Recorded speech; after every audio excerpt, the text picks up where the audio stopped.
Hey guys, well, at work and just got here. Had to do some stuff this morning, but yeah, today is the day the glove is being sold. I gotta let it go. Unfortunately, every time I make one, I want to keep it, but I have to learn to let one or two go. There it is, the Dream Child. It's completely finished now. I did some. I think I did some final touches on it since you guys last saw it.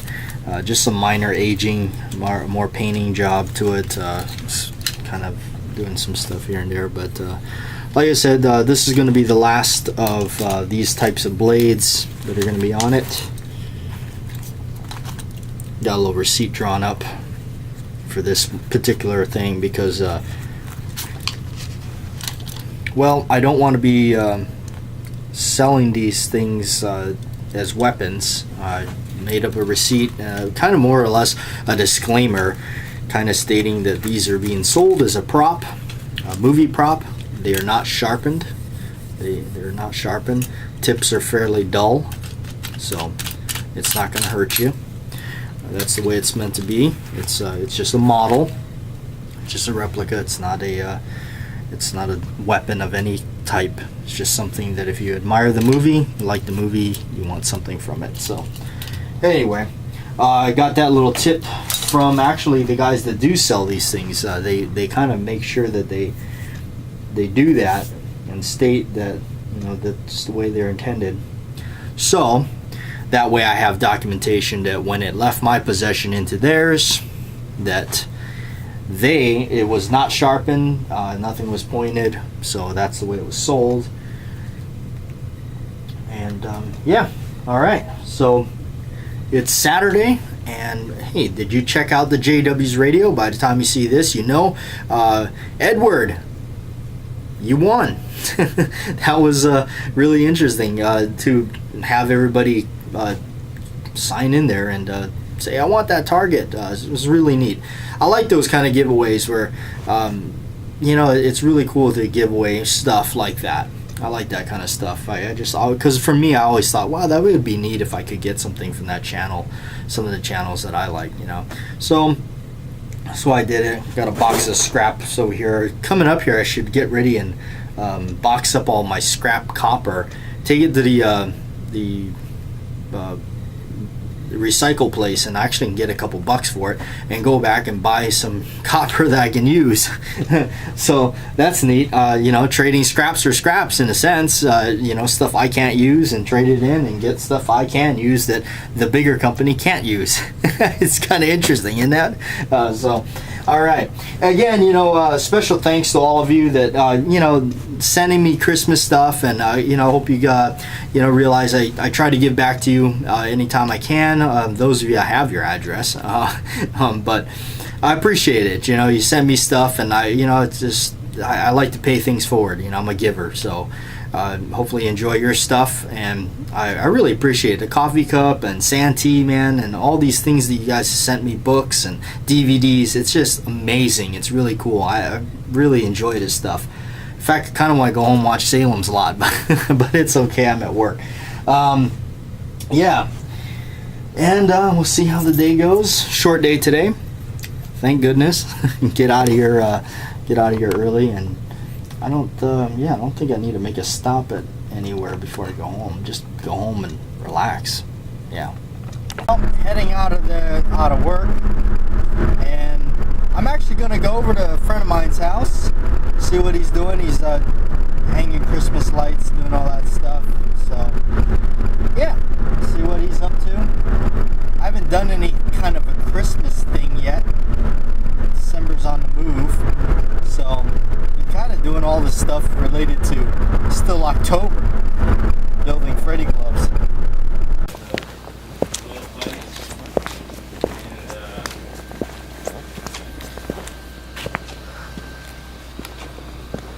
Well, the candy canes on this side didn't light up.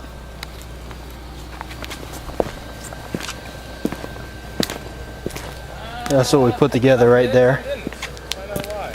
Oh yeah, some of them did. Part way up here did not.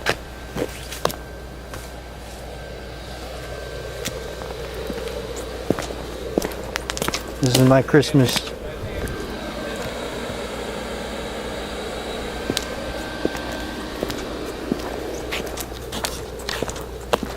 You know, there's a little dough in this.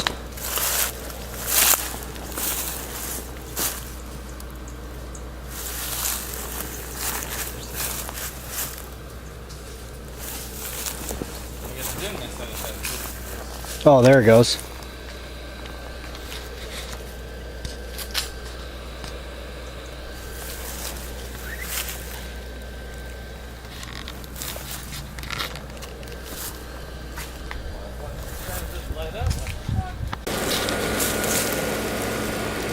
Yep, it went.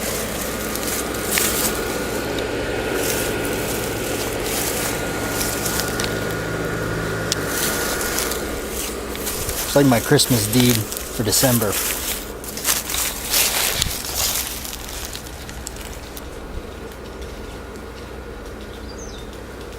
Coconut tree. Got another one.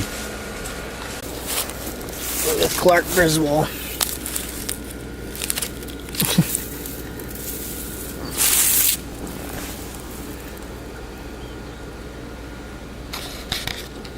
Ride the sleigh, guys. Here you go.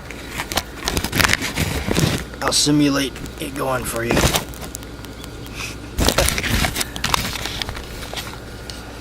Oh, the cat. What's the cat up to? Let's go find out. Cat's hunting.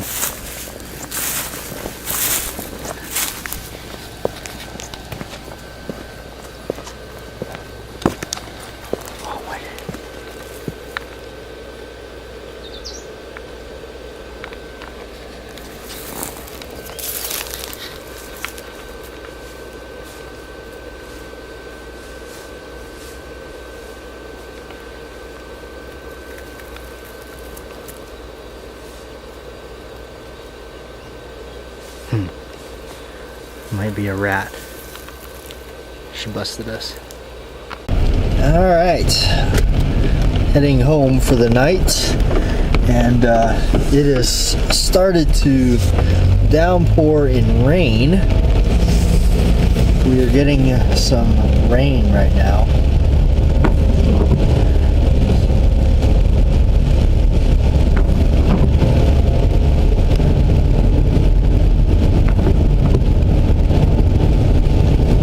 It's a good thing that I don't have to drive far. Don't like driving at night, and especially don't like driving during the rain at night. So, yeah. Especially trying to figure out, alright.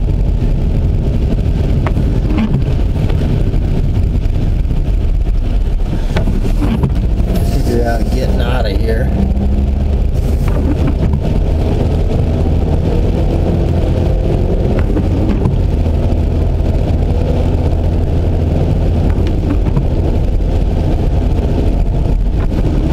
Got to figure out all the connecting streets.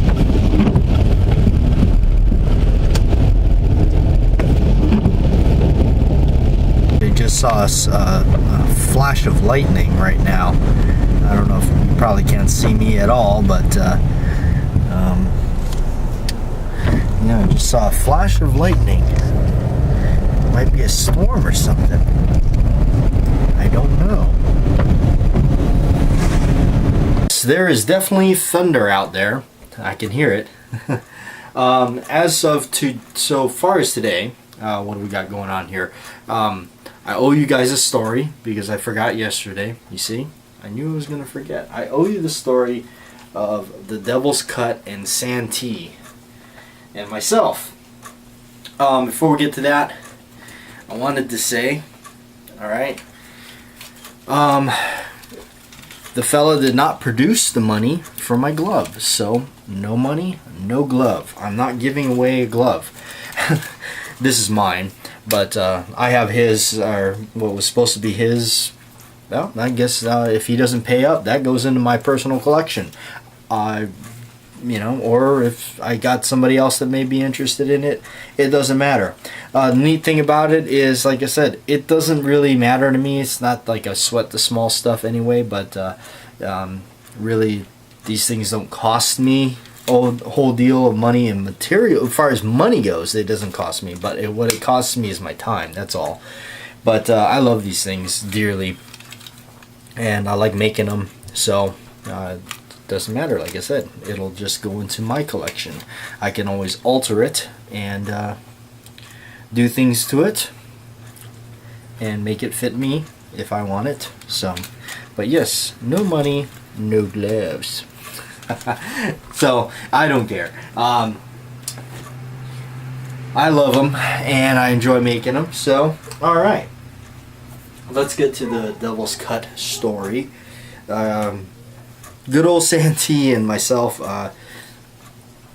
there was a day where we were I was thinking about buying this stuff. I never had it before, and just the thought of like, they extract it from the barrels, it was like almost like, is that a gimmick or what? I was like, I do want to try it though.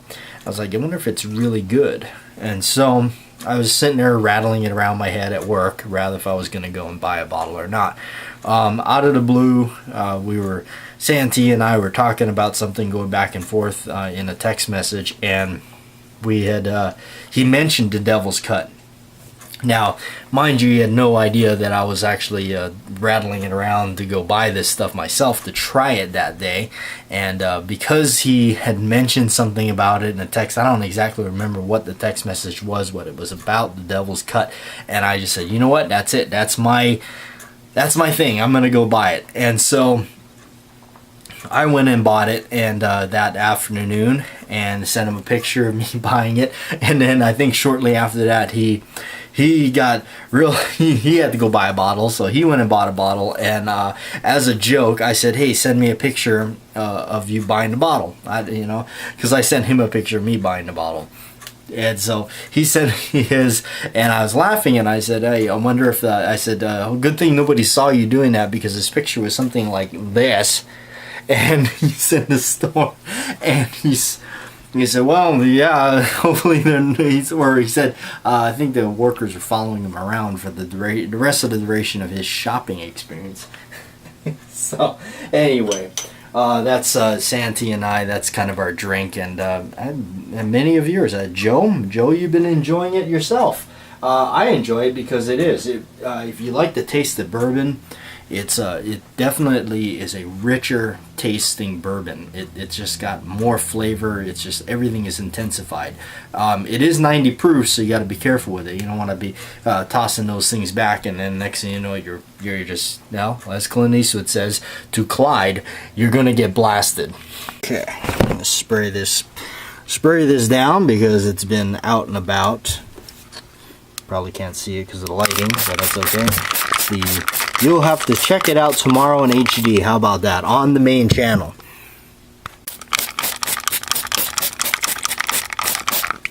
German lubricant on a German gun. So before we get out of here, I'm going to talk about some things, and don't forget to check out the video tomorrow on the main channel of the Walther Model PP in close-up high definition. Alright, check that out. Really cool. I like that pistol. It's a little backstory on that. That's actually the first pistol I ever bought. I bought that in Colorado, in Boulder City, Gun Sport. That's where I bought that. Really neat pistol. I had to have it because of James Bond. It's if you watch Dr. No with Sean Connery, he doesn't have a PPK. He has that, and it's interesting because you can see it. It's got this, like, the slide and the barrel and everything tapers out a little bit more. It's actually got a really slick, cool design. I like it a lot. It's what made me buy it. James Bond. Who doesn't like James Bond? The originals. Okay, so we're going to talk about a movie, and I think this movie is kind of, now I use this a little, I'm just going to kind of loosely throw this out, but I think this is one of Robert De Niro's last good movies. It's called Ronin, 1998, directed by John Frankenheimer. John Frankenheimer directed The French Connection Part 2, which I like. Ronin, European film. It's got some good actors in it, as well as Robert De Niro. Some of those guys that you just go, I know that guy, that kind of actors. But Ronin, to me, was one of Robert De Niro's, in my opinion, last good film. I'm sorry, Robert. I just don't think he's done very many good films after a certain point. A lot of action. If you like action, this is definitely the movie to get. Robert De Niro has a lot of wisecracks he does in it, like when they're all around the table, they're discussing things, and basically what it's about is there's these people that hire this group of people to go and get a bag, or it's a case, that's what it is. It's like a suitcase, but they won't tell them what's in it, and spoiler alert, you never do find out really what's in it. So they're sitting around and they're discussing how to go about this, and they're just being cheap. They don't want to pay for the case, they want to just go steal it, so they're paying for these guys to go steal it. And so they're all together and they're discussing things, and the one guy says, Robert De Niro's asking some pretty detailed questions. The guy says, why are you worried about saving your own skin? And he says, yeah, it covers my body. So things like that, it's I think the humor in that is pretty funny. And one of my favorite lines is he says, the guy confronts him and says, I'm a weapons expert, what weapon do you prefer? And he says, you just, tools in the toolbox, you go to work. And he says, no, what do you favor? And he goes, I favor the old 1911. And the guy says, yeah, it's an old gun. He goes, yeah, served my country well. So I like that part. Anyway, I'm going to get out of here. See you tomorrow. Check out that video.